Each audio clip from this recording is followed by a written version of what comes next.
নমস্কার বন্ধুরা, আমি শ্রাবণী। আমি আবারও চলে এসেছি আরও একটি রেসিপি নিয়ে। চলো রেসিপি। আজ আমি শেয়ার করব ভেজিটেবল পাস্তার রেসিপি। রেসিপিটি বানানোর জন্য পাস্তা নিয়েছি। পাস্তাকে প্রথমে আমি গরম জলে একটু সেদ্ধ করে নেব। পাস্তাটাকে সেদ্ধ করার জন্য আমি গ্যাসে একটা পাত্রে জল বসিয়েছি। জলটা ফুটছে। ঠিক এই সময় ফোটানো জলের মধ্যে একটু সাদা তেল ও একটু নুন দিয়ে দেব।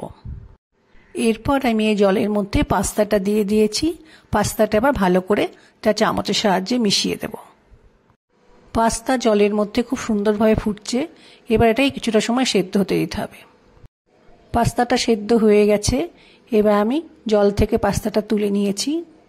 পাস্তা সেদ্ধ জল একটু রেখে দিয়েছি। পাস্তা রান্নার সময় এই পাস্তা সেদ্ধ জলটা আমার লাগবে। একটি ননস্টিক প্যানে একটু সাদা তেল দিয়ে দিলাম।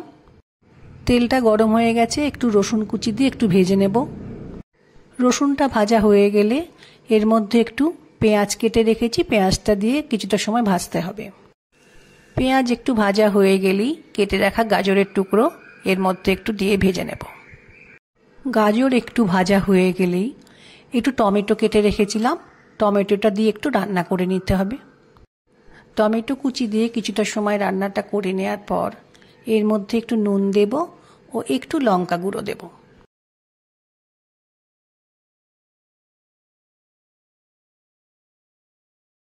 নুন ও লঙ্কা গুঁড়ো দেওয়ার পর এটাকে সমস্ত উপকরণের সাথে ভালো করে মিশিয়ে নিতে হবে।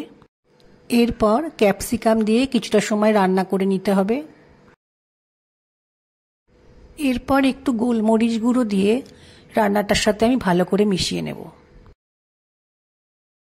গোলমরিচ গুঁড়ো দিয়ে ভালো করে মিশিয়ে নেওয়ার পর পাস্তা সেদ্ধ জল আমি রেখেছিলাম, সেই পাস্তা সেদ্ধ জলটা এর মধ্যে দিয়ে দেব।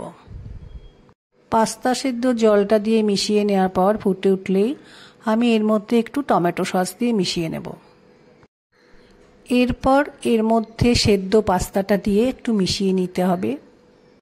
সেদ্ধ পাস্তাটা দিয়ে ভালো করে মিশিয়ে নেওয়ার পর এই পাস্তার মধ্যে একটু অরিগানো ও একটু বাটার দিয়ে আমি ভালো করে মিশিয়ে নেব। শীতের সময় এরকম গরম গরম ভেজিটেবল পাস্তা খেতে বেশ ভালোই লাগে। অরিগানো ও বাটারটা দিয়ে মিশিয়ে নেওয়ার পরই তৈরি হয়ে গেল আমার ভেজিটেবল পাস্তা। এবার আমি এটাকে একটা প্লেটের মধ্যে রেখে দেব। রেসিপিটি ভালো লাগলে লাইক, শেয়ার ও সাবস্ক্রাইব করো। ভিডিওটি দেখার জন্য ধন্যবাদ। আজ ভিডিওটি এখানেই শেষ করছি। ফিরে আসছি আরও একটি রেসিপি।